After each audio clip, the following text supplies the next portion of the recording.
বলেছে কোন তড়িৎ ক্ষেত্রে তড়িৎ বিভব V X, V function of X কেবলমাত্র এক্স এর উপর নির্ভর করে এবং V X equals to X plus B x cube.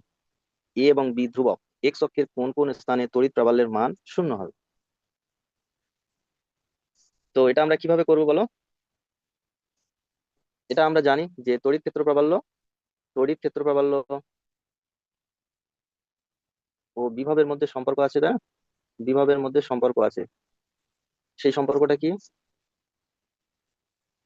সম্পর্কটি হলো ই ইকুয়ালস টু কি হবে, minus dv by dx. Equals to minus dv by dx, এটাই হচ্ছে সম্পর্ক। এখন ভিটা তো বলেই দিয়েছে, তো ভিটা বলে দিয়েছে কত, x minus b x cube. তাহলে ই কত হবে? ই হবে তোমার মাইনাস ডি বাই ডিএক্স, এটা হয়ে যাবে x minus b x cube. তাহলে ডেরিভেটিভ করতে হবে, আমরা জানি ডেরিভেটিভের সময় কি হয়, কনস্ট্যান্টটা বাইরে চলে আসে। তাহলে এক্স এর ক্ষেত্রে এটা কনস্ট্যান্ট, তাহলে এটা ডিএক্স বাই ডিএক্স মানে কত হবে, ওয়ান। তারপর এটা হয়ে যাবে প্লাস, বিটা কনস্ট্যান্ট বাইরে চলে আসবে। আর এক্স কিউব কে ডেরিভেটিভ করলে আমরা কি পাবো, থ্রি এক্স স্কোয়ার। তাহলে এটাই আমরা পাবো কত, ই।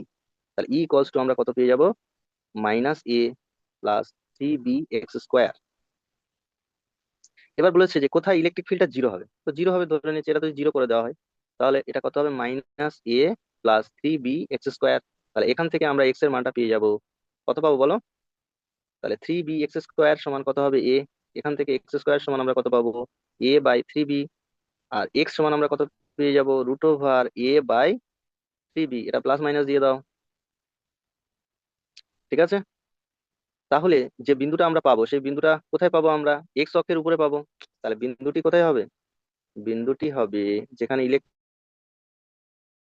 ফিল্ডটা জিরো হবে, সেই বিন্দুটি হবে এক্স জিরোতে। তার মানে হবে কত, plus minus root over A by three b zero.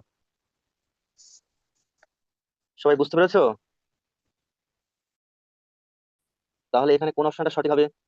হুম, এখানে হবে এ বাই থ্রি বি জিরো। এই যে প্লাস মাইনাস মানে একবার প্লাস হবে আর একবার মাইনাস হবে, এই যে দেখতে পাচ্ছ, একবার প্লাস আছে আর একবার মাইনাস আছে।